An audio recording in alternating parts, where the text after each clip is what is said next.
सत्संग का लाभ। किसी नगर में एक बूढ़ा चोर रहता था। 16 वर्षीय उसका एक लड़का भी था। चोर जब ज़्यादा बूढ़ा हो गया तो अपने बेटे को चोरी की विधा सिखाने लगा।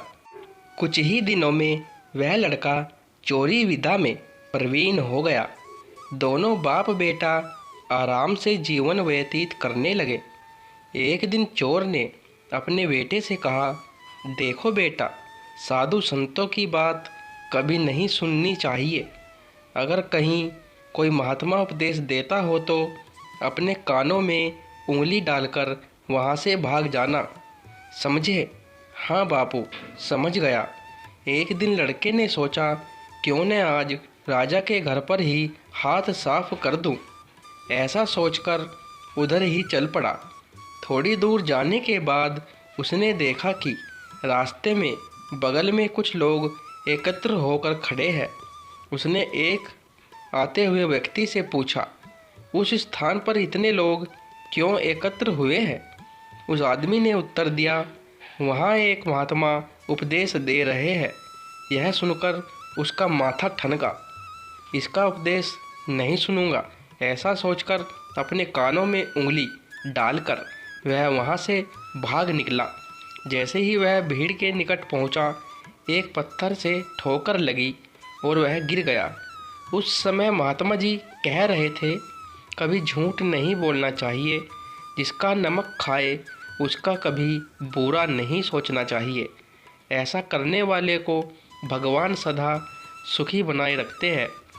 ये दो बातें उसके कान में पड़ी। वह झटपट उठा और कान बंद कर राजा के महल की ओर चल दिया। वहाँ पहुंचकर जैसे ही अंदर जाना चाहा कि उसे वहाँ बैठे पहरेदारों ने टोका, अरे कहाँ जाते हो? तुम कौन हो? उसे महात्मा का उपदेश याद आया, झूठ नहीं बोलना चाहिए। चोर ने सोचा, आज सच ही बोलकर देखे। उसने उत्तर दिया, मैं चोर हूँ, चोरी करने जा रहा हूँ। अच्छा जाओ। उसने सोचा राजमहल का नौकर होगा, मजाक कर रहा है। चोर सच बोलकर राजमहल में प्रवेश कर गया। एक कमरे में घुसा। वहाँ ढेर सारा पैसा तथा जेवर देख उसका मन खुशी से भर गया। एक थैले में सब धन भर लिया और दूसरे कमरे में घुसा। वहाँ रसोई घर था। अनेक प्रकार का भोजन वहाँ रखा था।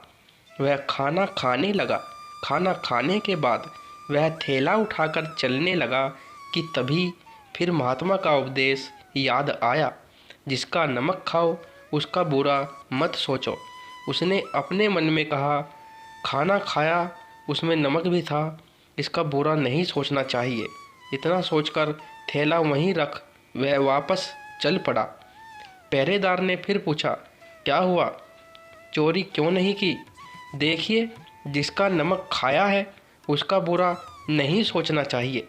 मैंने राजा का नमक खाया है, इसलिए चोरी का माल नहीं लाया, वही रसोई घर में छोड़ आया। इतना कहकर वह वहाँ से चल पड़ा। उधर रसोइये ने शोर मचाया, पकड़ो पकड़ो, चोर भागा जा रहा है। पहरेदार ने चोर को पकड़कर दरबार में उपस्थित किया। राजा के पूछने पर उसने बताया कि एक महात्मा के द्वारा दिए गए उपदेश के मुताबिक मैंने पहरेदार के पूछने पर अपने को चोर बताया, क्योंकि मैं चोरी करने आया था।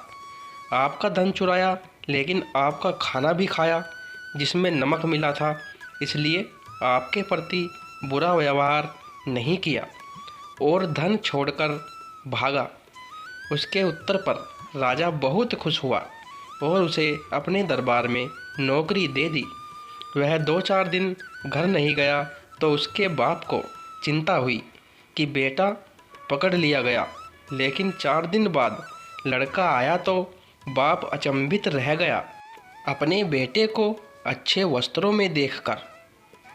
लड़का बोला, बापूजी, आप तो कहते थे कि किसी साधु संत की बात मत सुनो, लेकिन मैंने एक महात्मा के 2 शब्द सुने और उसी के मुताबिक काम किया, तो देखिए सच्चाई का फल। सच्चे संत की वाणी में अमृत बरसता है। आवश्यकता आचरण में उतारने की है। राधे राधे दोस्तों। वीडियो पसंद आई हो तो वीडियो को लाइक करें और चैनल को सब्सक्राइब भी करें।